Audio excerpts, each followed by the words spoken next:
Right. ఇక మరో ఆసక్తికరమైన వార్త చూద్దాం. విద్యాభివృద్ధిలో చిరస్థాయిగా మీ పేరు, బడుల్లో మౌలిక సదుపాయాల కల్పనకు విరాళాల సేకరణ అంటూ ఈనాడు వాళ్ళు చాలా ప్రముఖంగా ఫస్ట్ పేజీలో వేసుకున్నారు. అదే జగన్ గారేమో ప్రభుత్వ ఖర్చుతో స్కూళ్ళు బాగు చేస్తుంటే నా బురదంతా వేసి ఇప్పుడేమో 4,000 కోట్లు విరాళాలు వస్తాయా? ఎట్లా సాధ్యం అవుద్ది? ఎంతమందికి ఇవ్వగలుగుతారు? ఈ పరిస్థితి మీద మీరేమంటారు రామ్నాథ్ గారు? కొమ్మినేని గారు, ఇప్పుడు దాతల నుండి డబ్బులు సేకరించడమేమో కానీ ఉండే దాతలు కూడా ఏపీ నుండి తరిమేసే ప్రయత్నం చేస్తున్నారు చంద్రబాబు నాయుడు గారు. ఏ ప్రోగ్రామ్ అని పెట్టండి, దాతలు ముందుకు రండి అంటారు. P4 కు దాతలు ముందుకు రండి అంటారు. అన్నా క్యాంటీన్లకు ముందుకు రండి అంటారు. అమరావతిలో నిర్మాణానికి డబ్బులు ఇవ్వండి అంటారు. ఇప్పుడు ఏకంగా విద్యా సంస్థల అభివృద్ధి కోసం కూడా డబ్బులు ఇవ్వండి అంటున్నారు. ఇక్కడ గమనించాల్సింది ఏంటంటే ఈనాడు పత్రికలోనే వాళ్ళు రాసింది ఏంటి, మొత్తం 6,060 కోట్ల రూపాయలు ఖర్చు అవుతుందంట కొమ్మినేని గారు స్కూళ్ళని మౌలిక సదుపాయాలు కల్పించడానికి. వెల్ఫేర్ డిపార్ట్మెంట్ పరిధిలోని స్కూళ్లకు 1,575 కోట్లు అవుతుందంట. ఈ 1,575 కోట్ల రూపాయల్ని ప్రభుత్వం చేసి మిగిలిన 4,483 కోట్ల రూపాయల్ని దాతల ద్వారా సేకరించి పనిచేస్తారంట. అంటే ప్రభుత్వం కనీసం 0.5% భారం కూడా మోయడం లేదు, అంటే బాధ్యత తీసుకోవడం లేదు. 4,483 కోట్ల రూపాయలు దాతల నుండి వస్తుందా? అంటే దాతల నుండి రాకపోతే ఈ స్కూళ్ళని బాగు చేయరా? అసలు ఎందుకని జగన్మోహన్ రెడ్డి గారు తీసుకొచ్చిన నాడు నేడు కార్యక్రమాన్ని ఆపేశారు?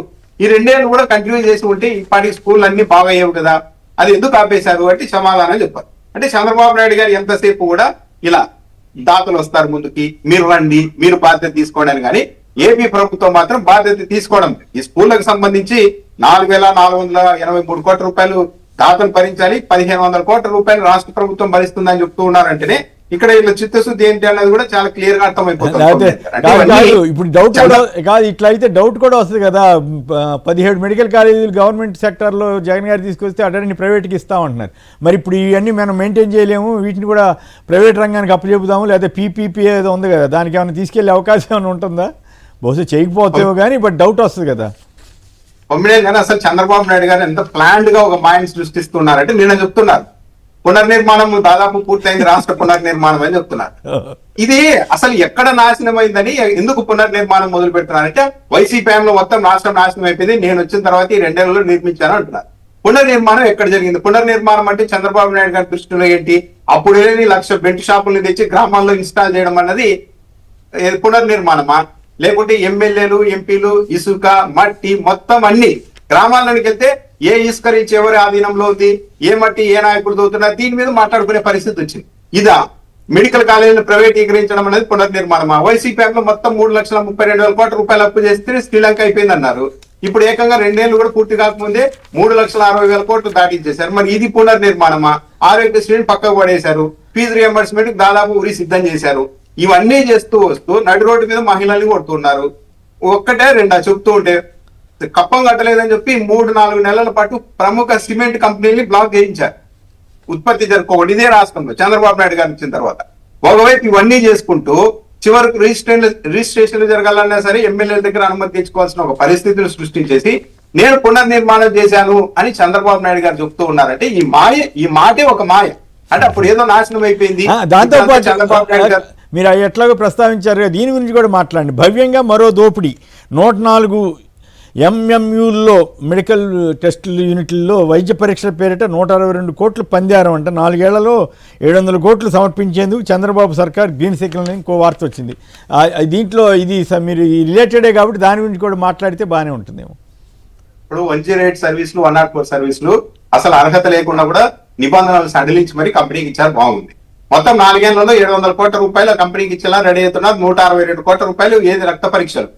మామూలుగా కదిలే వాహనాల్లో రక్త పరీక్షలు చేస్తే రిజల్ట్ అనేది యాక్యురేట్ గా ఉండదని వైద్యులు చెప్తున్నా సరే దాన్ని పెట్టారు అంటే ఏంటి, ఆ కంపెనీకి ఫేవర్ చేయాలన్న ఉద్దేశంతోనే చంద్రబాబు నాయుడు గారు ఈ పనులన్నీ చేస్తున్నారని కూడా అర్థమవుతుంది. ఈరోజు ఇంకా ఏంటంటే 108కి సంబంధించి గ్రామాల్లో చాలా మంది భయపడే పరిస్థితి. ఇప్పుడు ఏదైనా హఠాత్తుగా యాక్సిడెంట్ జరిగింది అనుకోండి కొమ్మినేని గారు, ఎవరైనా కాస్త డబ్బున్న వాళ్ళు ఏదైనా ఒక మంచి హాస్పిటల్కి వెళ్ళిపోదాం, ప్రైవేట్ హాస్పిటల్కి వెళ్దామని అనుకుంటారు సహజంగా. కానీ 108 అంబులెన్స్ లో ఈరోజు మీరు ఎక్కారంటే కేవలం ప్రభుత్వ హాస్పిటల్ గా మాత్రమే తీసుకెళ్తాం, మీ ఇష్టానికి తీసుకెళ్లాం అని చెప్పే పరిస్థితి వచ్చారు. దీంతో చాలా మంది ఏం చేస్తున్నారు, ఇదంతా ఎందుకు గోల, కాబట్టి మనం ఏదో విధంగా వెళ్ళిపోదామని మరో మార్గంలో వెళ్ళిపోయే పరిస్థితి వచ్చారు. అంటే వీలైనంత వరకు 108 సేవల్ని ప్రభుత్వమే పరోక్షంగా కుదిస్తూ ముందుకు వెళ్తోంది. ఏ హాస్పిటల్కి వెళ్ళాలి అన్న స్వేచ్ఛను కూడా ప్రజలకు లేకుండా అడ్డుకునే ప్రయత్నం చేస్తున్నారు. ఇవన్నీ ఏంటంటే అంటే ఇప్పుడు 104 కూడా ఇప్పుడు ఇది 104 కింద వస్తుంది అనుకుంటా కదా ఈ మొబైల్ మెడికల్ యూనిట్స్, అంటే అవి కూడా ప్రైవేట్ పరం చేస్తే గొడవ లేకుండా పోయి ప్రజలకు పెద్ద. అంటే ఇది వరకు ప్రభుత్వ హాస్పిటల్లో ఇలాగే చేశారు, మెడాలను కార్యక్రమం పెట్టి ప్రైవేట్ పీపీపీ మోడల్లో రక్త పరీక్షలు అన్ని కూడా వాళ్ళు చేసేవాళ్ళు. అప్పుడు ఏం చేసేవాళ్ళు, వాళ్ళు అవసరం ఉన్నా లేకున్నా సరే వరుస పెట్టి చేయడం, 10 చేస్తే 100 చేశామని చెప్పి రాసుకోవడం, డబ్బులు ప్రభుత్వం నుండి డబ్బులు తీసుకోవడం, ఇలాంటివన్నీ చేశారు. ఇప్పుడు ఏకంగా 104 వెహికల్లోనే ఒక ల్యాబ్ పెట్టేసి రక్త పరీక్షలు చేస్తామని చెప్తూ ఉన్నారు. అంటే ఏ విధంగా అయినా సరే ఒక ఆలోచన ప్రైవేట్ సంస్థలకు వస్తే వాళ్ళకి ఆదాయం వస్తుంది అనుకుంటే దానికి ప్రభుత్వం ఆమోద ముద్ర తెలుపుతూ వెళ్తుంది ముందుకు.